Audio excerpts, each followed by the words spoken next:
Hi, my name is Michael and I'm a top chef in Europe. EU ministers are cooking up some fishing quotas for next year, so I thought I'd cook a couple of my favourite recipes with you today.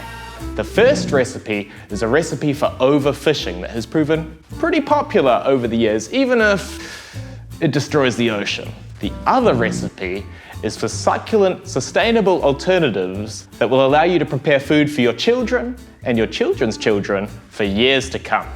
Let's see what we come up with today.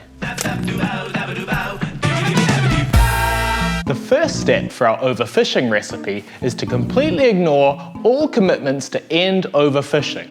Now, make sure to ignore the 2020 deadline set in EU law and in United Nations commitments as well. Now, we crank up the heat. Climate change is already putting our marine life in hot water, but we want to add some severe overfishing to species like cod, which are already in a critical state across Europe. Then, this is important, make sure to disregard scientific advice. Why would we listen to boring science anyway? If we fish it all now, we can make a lot of money. And finally, the secret ingredient. Make sure to add a little splash of obscure decision making. Now, you're going to want to let that simmer until ministers reach a political deal behind closed doors in the middle of the night. And voila, as soon as our ministers are done ignoring the science and their obligations, our overfishing recipe should be complete.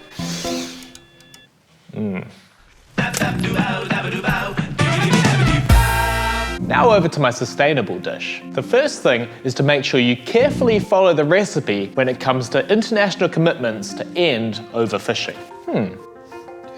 Then, carefully measure out and stick to the limits advised by scientists. This will allow fish populations that are in a bad state to recover. If fishing limits are balanced according to what experts recommend, fish populations and catches could increase over time, benefiting both the ocean and our fishers' livelihoods. This will mean that we can enjoy both our cod and langoustine dinners for years to come. The key ingredient here is to make the process for setting fishing quotas fully transparent. Citizens should see each and every ingredient that goes into this recipe. Seeing the meetings and the documents involved with the process will help them understand how the decisions are made.